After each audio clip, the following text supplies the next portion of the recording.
بزرگوں اور دوستوں، اللہ تعالیٰ ہمارے سامنے کو اور اس بیٹھنے کو قبول فرمائے۔ اللہ تعالیٰ ہم سب کی کامل اصلاح فرمائے۔ اور اصلاح یہ ہے کہ انسان کو اللہ تعالیٰ نے دو چیزوں سے بنایا ہے، دو چیزوں کا انسان مرکب ہے، یعنی دو چیزیں اکٹھی ہو گئی انسان بن گیا۔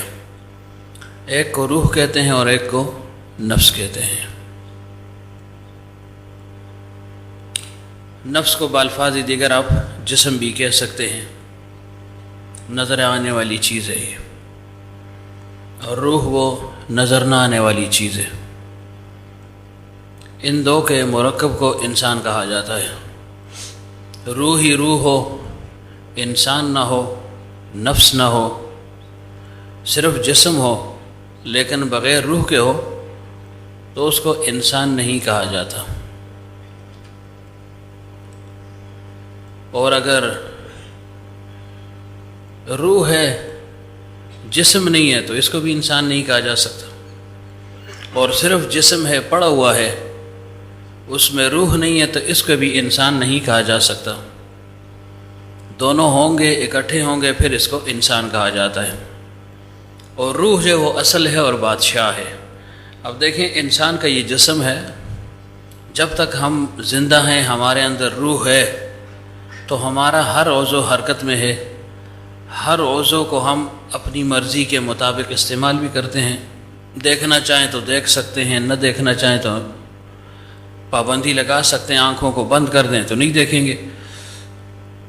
ایسے ہی ہاتھ ہیں، پاؤں ہیں، زبان ہے۔ اب یہ ہماری دسترس میں ہے، تو جب تک روح ہے ہم انسان ہیں۔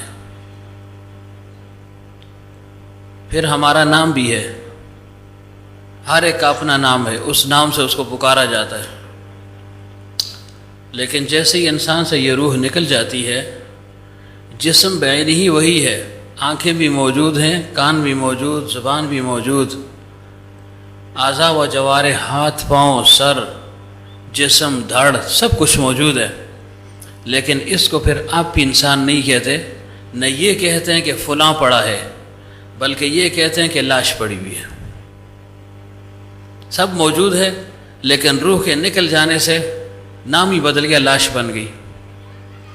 چاہیے یہ تھا کہ اس کا نام برقرار رہے، لیکن نام برقرار نہیں رہ سکتا۔ معلوم ہوا کہ یہ روح اصل ہے اور یہ جسم اور نفس اس کے تابع ہے۔ روح کی غذا کیا ہے؟ روح ہے کیا؟ یہ امر ربی ہے، اللہ تعالیٰ کی طرف سے ایک چیز ہے۔ اور اس کی غذا کیا ہے؟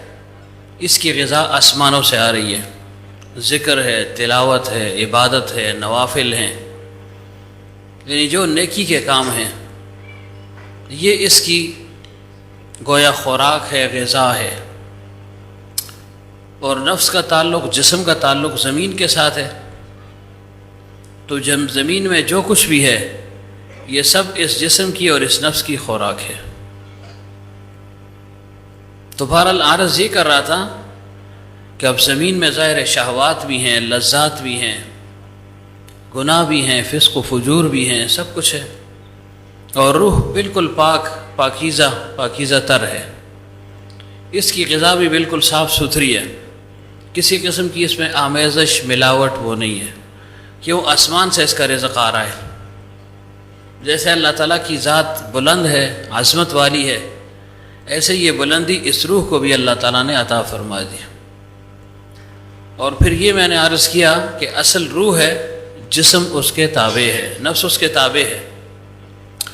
گویا یہ روح جو ہے یہ بادشاہ ہے، اور نفس یہ اس کا غلام ہے یا لونڈی ہے۔ اللہ تعالیٰ کی طرف سے حکم ہے کہ یہ نفس روح کی مان کر چلے۔ روح اس نفس کو اپنی مرضی کے مطابق چلائے، اپنی مرضی کے کام اس سے کروائے۔ ظاہر بادشاہ ہے تو بادشاہ کے ماتحت جو بھی ہوگا وہ اس کی تابعداری میں چلے